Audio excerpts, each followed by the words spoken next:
ओम ब्रह्म सत्यम सर्वधार। एक राजा के दरबार में अंधे व्यक्ति का चमत्कार आइए देखते हैं किस प्रकार राजा के दरबार में एक अंधे व्यक्ति ने चमत्कार दिखाया। एक राजा का दरबार लगा हुआ था, क्योंकि सर्दी का दिन या इसलिए राजा का दरबार खुले में लगा हुआ था। पूरी आम सभा सुबह की धूप में बैठी थी। महाराज के सिंहासन के सामने एक शाही मेज़ थी और उस पर कुछ कीमती चीज़ें रखी थी। पंडित लोग, मंत्री और दीवान आदि सभी दरबार में बैठे थे और राजा के परिवार के सदस्य भी बैठे थे। उसी समय एक व्यक्ति आया, प्रवेश मांगा, प्रवेश मिल गया तो उसने कहा, मेरे पास 2 वस्तुएं हैं। मैं हर राज्य के राजा के पास जाता हूँ और अपनी वस्तुओं को रखता हूँ, पर कोई परख नहीं पाता, सब हार जाते हैं और मैं विजेता बनकर घूम रहा हूँ। अब आपके नगर में आया हूँ। राजा ने बुलाया और कहा, क्या वस्तु है? तो उसने दोनों वस्तुएं उस कीमती मेज पर रख दी। वे दोनों वस्तुएं बिल्कुल समान आकार, समान रूप, रंग, समान प्रकाश, सब कुछ नक्शिक समान था। बिल्कुल एक सी वस्तुएं थी, देखने में एक सा रंग। तो राजा ने कहा, ये दोनों वस्तुएं तो एक हैं। तो उस व्यक्ति ने कहा, हाँ, दिखाई तो एक सी ही देती हैं, लेकिन हैं भिन्न भिन्न, अलग अलग। इसमें से एक बहुत कीमती हीरा है और एक है कांच का टुकड़ा, लेकिन रूप रंग सब एक है। कोई आज तक परख नहीं पाया कि कौन सा हीरा है और कौन सा कांच का टुकड़ा। कोई परख कर बताए कि ये हीरा है और ये कांच। अगर परख खरी निकली तो मैं हार जाऊंगा और ये कीमती हीरा मैं आपके राज की तिजोरी में जमा करा दूंगा। पर शर्त यह है कि यदि कोई नहीं पहचान पाया तो इस हीरे की जो कीमत है उतनी धनराशि आपको मुझे देनी होगी। इसी प्रकार से मैं कई राज्यों से जीतता आया हूँ। राजा ने कहा, मैं तो नहीं परख सकूँगा।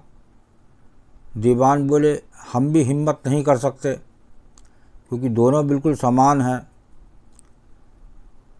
सब हारे, कोई हिम्मत नहीं जुटा पा रहा था।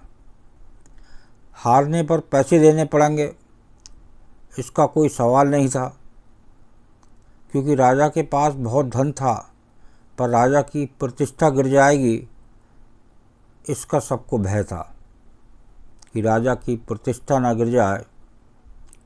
इसलिए राजा को भी भय था और इसका सभी को भय था। कोई व्यक्ति पहचान नहीं पाया।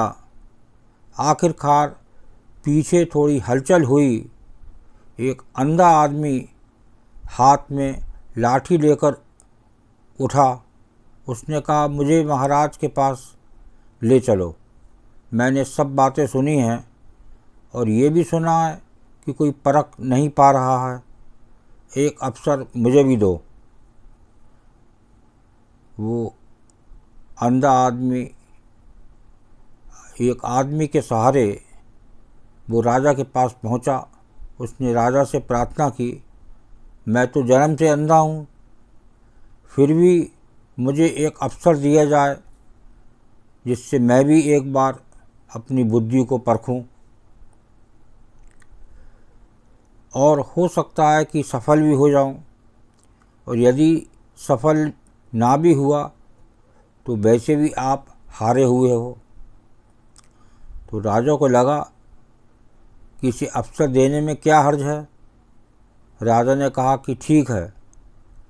तो तब उस अंधे आदमी को दोनों चीज़ें छुआ दी गईं और पूछा गया, इसमें कौन सा हीरा है और कौन सा कांच, यही तुम्हें परखना है। कथा कहती है कि उस आदमी ने एक क्षण में कहा कि ये हीरा है और ये कांच। जो आदमी इतने राज्यों को जीत कर आया था वो नतमस्तक हो गया और बोला, सही है, आपने पहचान लिया, धन्य हो आप। अपने वचन के मुताबिक ये हीरा मैं आपके राज्य की तिजोरी में दे रहा हूँ। सब बहुत खुश हो गए और जो आदमी आया था वो भी बहुत प्रसन्न हुआ कि कम से कम कोई तो मिला परखने वाला।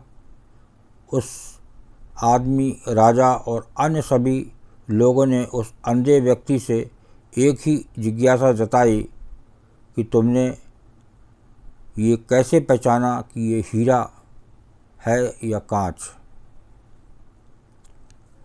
उस अंधे ने कहा कि सीधी सी बात है मालिक, धूप में हम सब बैठे हैं, मैंने दोनों को छुआ, जो ठंडा रहा वो हीरा, जो गर्म हो गया वो कांच।